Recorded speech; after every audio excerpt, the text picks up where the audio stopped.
Vayetze, the mamer v'shavti b'shalom beis avi, I'll return in peace to the house of my father. And then Vayya avai Likim, Hashem will be my God, and this stone that I made a matzeva, a altar, will be house of Hashem. So I'm going to explain it in a simple, the mamer, in short. Yaakov is the concept of Yud Ekev. Is coming from the level Beersheva, from very high godly level, and his point is going from Beersheva and he's going to Haran. He's going from the source of good and he's bringing it down all the way to Haran. Haran is a place which is opposite of Kedusha, opposite of holiness, and he's going over there to purify it and to elevate it. And the concept of Yaakov is that he's taking the stones and he's putting them together. Stones are the concept of letter. It says that two letters, each letter is like a stone, and by taking combination of a few letters together, you have a house. House which is something that holding the ideas. You have few letters together, and now idea is captured by those words that is contained from the letters. And when you have a bunch of words together, you have, so to say, a whole city. So all the world that is created from Hashem's godly letters that is creating everything in the world. But what happens is that is creating this physical world, and this world is, so to say, separated, and it looks like it's a separate entity. And Yaakov wanted to elevate them to the source. In this physical world, you see a table, the table looks like it's a table. You don't see the godliness inside. You don't see the godly letters that are inside of it that make it exist.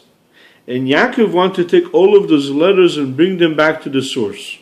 So he took all the letters and he made from them one letter, the letter Yud. The letter Yud corresponding to the level of Chokhmah, the concept of wisdom, godly wisdom.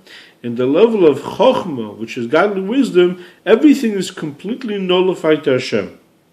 So he wanted to bring it all over to the level of wisdom, like when a person understands something, is completely nullified to it. He realizes that something, that's the way things are supposed to be, so it's nullified and is given over to that concept.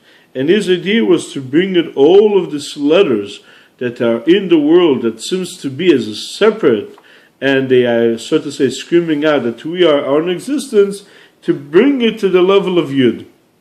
And then, which is the concept of Chokhmah.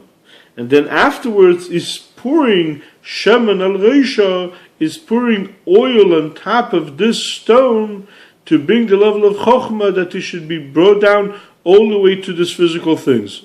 In other words, there's one thing to take the physical things and connect them to the source. And next thing is to bring to the physical things that we are in this world.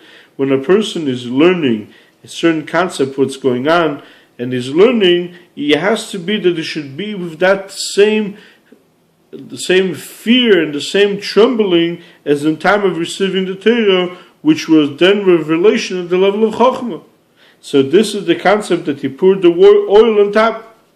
And then where it says, V'shavti b'shalom el beis avi, when there will be the combination of the two levels, of one elevating from below and the second pouring from above, then becomes the level that everything comes to its source and becomes from Haran, opposite of Kedusha.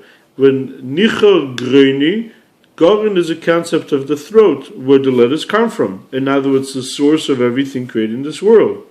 Haran is a concept of closing down, that the throat should not be able to go through, and the letters should not be able to go through. And Yaakov is going to a place which is opposite of Kedusha. We're trying to close and hide in the letters, and over there make it that it should be godly revelation. And when you take something which is opposite of Kedusha, and you bring it out to Kedusha, that makes it Beis Avi, my house of my father, which is a concept of tzchik, special pleasure. When something is going smoothly, everything is fine, is one thing. When there's difficulty and then you overcome, that brings tremendous pleasure. And when you have the two things together, then you reach to the highest level, the level of pleasure in Hashem, till becomes a Vayetze Likim. that the two levels of godliness, which right now we do not going to have the time to go into it, is going to be the two levels of godliness will be equally the same. In other words, there will be such a tremendous godly revelation from the level of pleasure in Hashem that over there, Vaya Avai Lilikim. A good Shabbos.